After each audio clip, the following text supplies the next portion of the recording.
Proton Satria Neo 2026 tampil sebagai sebuah hatchback sporty yang membawa semula semangat pemanduan menyeronokkan dalam pakej yang lebih moden dan praktikal untuk pengguna masa kini. Model ini sesuai untuk mereka yang mahukan kereta kompak dengan gaya agresif, pengendalian mantap dan ciri teknologi yang lebih terkini. Dalam versi 2026, Proton dijangka memberikan sentuhan baharu pada Satria Neo supaya ia kekal relevan dalam pasaran otomotif Malaysia yang semakin kompetitif.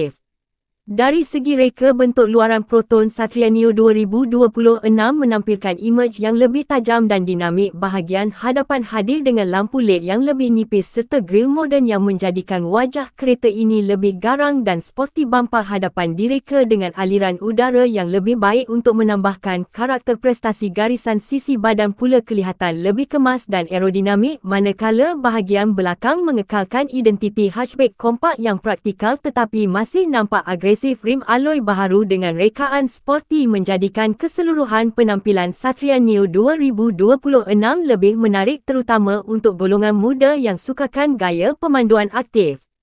Masuk ke bahagian dalaman Proton Satria Neo 2026, kabin kini tampil lebih moden dan kemas berbanding model lama. Papan pemuka direka semula dengan gaya yang lebih minimalis tetapi tetap fokus kepada pemandu. Skrin infotainment bersaiz besar diletakkan di tengah dengan sokongan sambungan telefon pintar seperti Apple CarPlay dan Android Auto supaya pengguna mudah mengakses muzik, navigasi dan panggilan. Tempat duduk hadapan direka dengan sokongan yang lebih baik untuk memberi keselesaan semasa pemanduan harian atau perjalanan jauh. Walaupun ia sebuah hatchback kompak, ruang dalaman masih cukup praktikal untuk kegunaan harian dengan ruang simpanan kecil yang berguna dan tempat duduk belakang yang boleh digunakan dengan selesa untuk penumpang.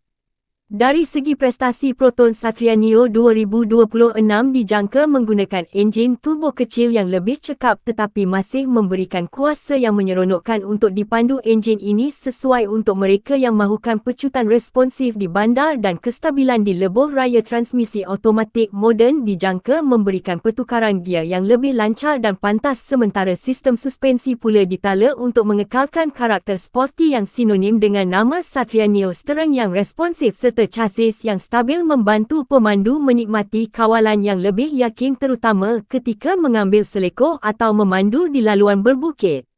Aspek keselamatan juga tidak diketepikan dalam Proton Satria Neo 2026. Model ini dijangka hadir dengan pelbagai ciri keselamatan moden seperti sistem brek anti kunci kawalan, kestabilan elektronik kawalan, cengkaman bantuan mula mendaki dan beg udara pelbagai titik. Selain itu, ciri bantuan pemandu seperti kamera undur, sensor parkir serta amaran pelanggaran juga boleh membantu memberikan keyakinan tambahan kepada pemandu ketika menggunakan kereta ini setiap hari.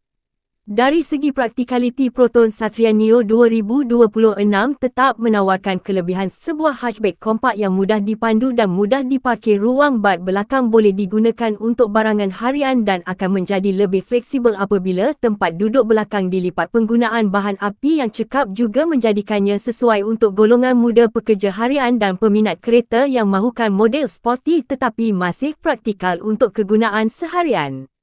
Secara keseluruhan, Proton Satria Neo 2026 membawa gabungan reka bentuk sporty, prestasi menyeronokkan, teknologi moden dan ciri keselamatan yang lebih lengkap. Adakah Proton Satria Neo 2026 ini mampu menghidupkan semula legenda hatchback sporty Proton di Malaysia?